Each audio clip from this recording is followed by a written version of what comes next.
Olá, bom dia! Hoje é dia 5 de julho de 2025, sábado. Louvado seja o nome do Senhor. Estamos mais uma vez juntos para a meditação na palavra do Senhor. O Senhor nos deu uma noite de descanso e paz e agora nos permite termos esse novo dia para vivermos para a glória, honra e louvor do nome dele. O texto que temos para a nossa meditação encontra-se na carta do apóstolo São Paulo aos Gálatas, capítulo de número 2, versos 9 e 10, onde lemos o seguinte: Então Tiago, Pedro e João, que eram reputados como colunas da igreja, me estenderam, a mim, Paulo, o apóstolo, e também a Barnabé, a destra de comunhão, a fim de que nós fôssemos para os gentios e ele para os judeus, recomendando-nos somente que nos lembrássemos dos pobres, o que também me esforcei por fazer. Falamos ontem, então, sobre aqui o cuidado e a atenção com os pobres. Foi a recomendação de Pedro, Tiago e João, a Paulo e Barnabé. E Paulo diz, isso eu procurei fazer com todo o esforço. Então vimos quem eram os pobres aqui no contexto específico.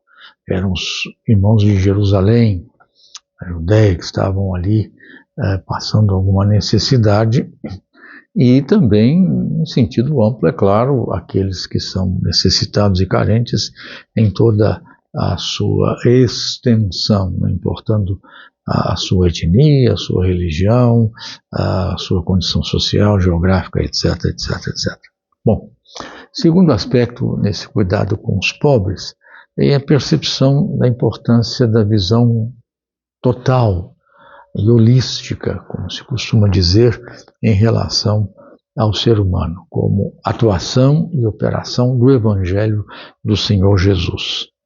Diz o apóstolo Paulo aqui que ele se esforçou por fazer o que lhe fora recomendado e determinado, ou seja, lembrar-se dos pobres, lembrar-se daqueles que tinham carência, necessidade e não fossem aí marginalizados, mas fossem assistidos e cuidados. É o que nós chamamos de ação holística do Evangelho de Cristo, ou seja, o Evangelho para toda a pessoa e para a pessoa toda. Ou seja, nenhuma pessoa é excluída da anunciação do Evangelho, e o Evangelho não exclui nenhuma parte da realidade da vida da pessoa. Isso significa que não há espaço para uma dicotomia espiritual e material, algo que seja do reino espiritual e as outras coisas que sejam do reino material, o corpo e o espírito. Então nós temos que dar importância ao espírito, porque o espírito é que vai permanecer para sempre, e o corpo é apenas uma espécie de cadeia que mantém preso o nosso espírito. Não, isso não é um ponto de vista cristão. Essa dicotomia, ela não pode prevalecer e nem existir no ambiente cristão.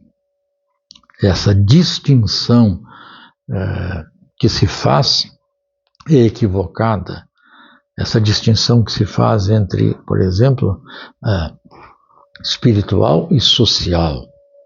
Ou seja, a igreja tem que cuidar do espiritual, alimentar o espírito, a alma das pessoas, etc., mas não tem que se envolver com o aspecto físico, o aspecto material, nem o aspecto social do indivíduo na sua inserção, dando a ela uma estrutura de vida melhor, uma condição de vida melhor, fazendo com que ela possa ter uma melhor condição de existência.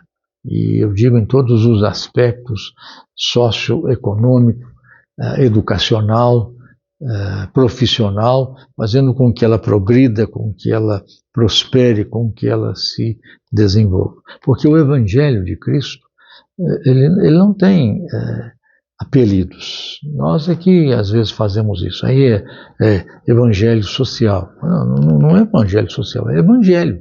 O Evangelho de Cristo é o Evangelho que é espiritual, que é social, que é material, que é individual, que é coletivo. Esse é o Evangelho de Cristo. Esses adjetivos ou esses apelidos, evangelho pleno, ou é evangelho ou não é evangelho, porque só pode ser pleno. Igreja do evangelho pleno, o evangelho é evangelho, ou então não é. Evangelho quadrangular, ele não é triangular, quadrangular, pentagonal, não, ele é evangelho. É o Evangelho que, de fato, é o Evangelho de Cristo, que restaura a pessoa, o ser humano, que salva o indivíduo, inclusive a realidade do seu corpo, que haverá de ressuscitar para a glória eterna. É isso que temos que entender. Por isso, essa importância de nós termos aí, como foi dito a Paulo, o cuidado com os necessitados. Isto é o Evangelho de Cristo. Em Mateus capítulo 25, Jesus deixou isso muito claro, com relação a estar alguém enfermo e a gente visitar, estar preso e a gente assistir, estar com fome, dar de comer, estar com sede, dar de beber, recuperar, restaurar. Isso é o Evangelho de Cristo.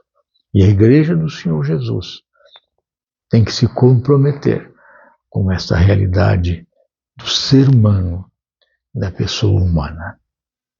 Louvado seja o nome do Senhor, porque assim a Igreja do Senhor tem que caminhar. Deus nos abençoe para que nós tenhamos sempre o cuidado com os pobres. Deus o abençoe, nos abençoe e guarde para a sua glória, para a sua honra. Amém. Amém.